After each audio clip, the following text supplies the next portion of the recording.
बड़ी खबर आपको मध्य प्रदेश के सिवनी से बता दें, जहां पर ट्रक चालक आरटीओ कर्मचारी भिड़े हैं। आरटीओ चेक पॉइंट में आगजनी की गई।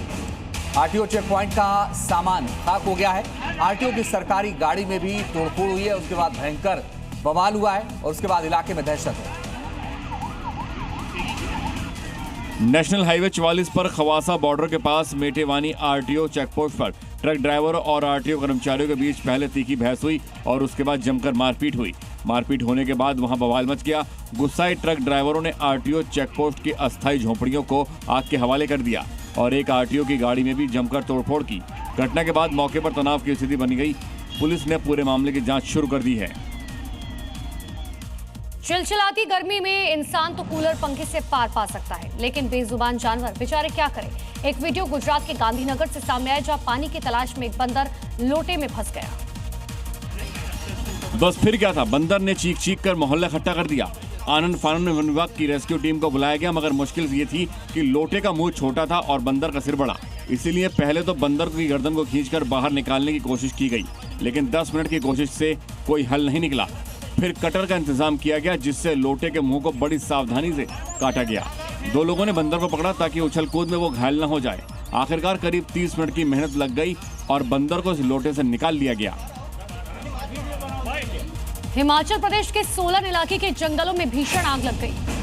आग बुझाने की कोशिशें तेज हैं। वायुसेना का MI-17 हेलीकॉप्टर भी लगाया गया है।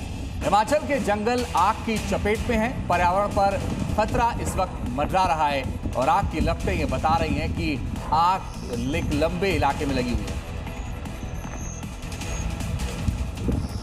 हिमाचल प्रदेश के सोलन जिले के जंगलों में लगी भीषण आग ने कई इलाकों को अपनी चपेट में ले लिया है। आग के तेजी से फैलने से पर्यावरण को भारी नुकसान की आशंका है। हालात की गंभीरता को देखते हुए वन विभाग की टीमें लगातार राहत के काम में जुटी हुई हैं। आग पर काबू पाने के लिए वायुसेना का MI-17 हेलीकॉप्टर तैनात किया गया है। वहीं जम्मू कश्मीर के राजौरी के चोर गली कलाकास इलाके में लगी जंगल की आग पर सफलतापूर्वक नियंत्रण पा लिया गया है।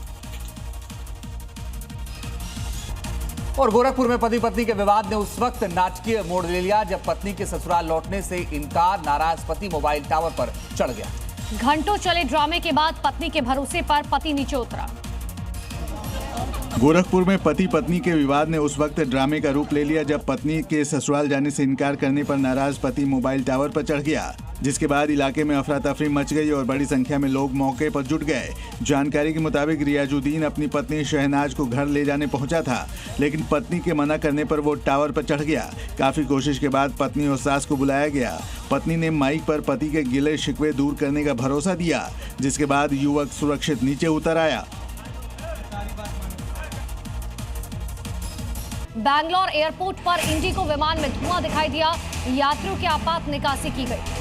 टेक ऑफ से पहले इंडिगो फ्लाइट में धुआं दिखा है। सभी यात्री फिलहाल सुरक्षित हैं और उनको बाहर निकाल लिया गया है।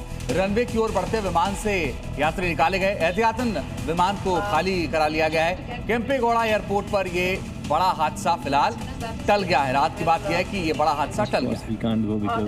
तो ये तस्वीरें आपको दिखा रहे हैं बैंगलोर एयरपोर्ट की, जहां पर अचानक से एक फ्लाइट के अंदर से धुआं निकलता हुआ दिखाई दिया। हालांकि अच्छी बात ये रही कि टेक ऑफ से पहले ही कैबिन क्रू ने ये तस्वीर देख ली। बेंगलुरु के केम्पेगौड़ा अंतर्राष्ट्रीय हवाई अड्डे पर इंडिगो विमान में धुआं दिखाई देने के बाद एहतियातन सभी यात्रियों को और चालक दलों को सुरक्षित बाहर निकाला गया। एयरलाइन के मुताबिक 26 मई को बेंगलुरु से चेन्नई जाने वाली ये उड़ान रनवे की ओर टैक्सी कर रही थी, तभी विमान के अंदर धुआं देखा गया। सुरक्षा को प्राथमिकता देते हुए तत्काल आपातकालीन निकास की गई। सभी यात्री सुरक्षित हैं और उन्हें टर्मिनल में जरूरी सुविधाएं उपलब्ध कराई गई। और अब आगे देखिए कुछ क्राइम अपडेट्स। पंजाब के पटियाला में सामना नगर परिषद चुनाव के दौरान जमकर हंगामा हुआ, जहां कई वार्डों में पोलिंग के दौरान कई पक्षों में हिंसक झड़पें हुई, जिसमें जमकर लात और घूंसे चले। यूपी के चंदौली में शासन के निर्देश पर टास्क फोर्स ने बड़ी कार्रवाई की, जहां टीम ने 4 दिन में 28 ट्रक को सीज किया है, जिसमें से 3 ट्रक ओवरलोडेड थे। बाकी पर खनन और सेल्स टैक्स चोरी का आरोप था। इस कार्रवाई में टीम ने लगभग 2.5 लाख रुपए का जुर्माना भी वसूला। यूपी के मेरठ में पुलिस ने गैंगस्टर एक्ट के तहत कार्रवाई की। टीम ने गैंग लीडर की 3 करोड़ की संपत्ति कुर्क की। पुलिस ने यह कार्रवाई कोर्ट के आदेश पर की। बता दें, गैंगस्टर ने अवैध गतिविधि के जरिए संपत्ति अर्जित की थी। यूपी के रामपुर में उस वक्त अफरा तफरी मच गई जब बकरीद को लेकर निकाले गए फ्लैग मार्च के कुछ ही देर बाद फायरिंग की वारदात को अंजाम दिया गया, जहां बाइक सवार बदमाशों ने युवक को गोली मार दी, जिसे गंभीर हालत में अस्पताल में भर्ती करवाया गया।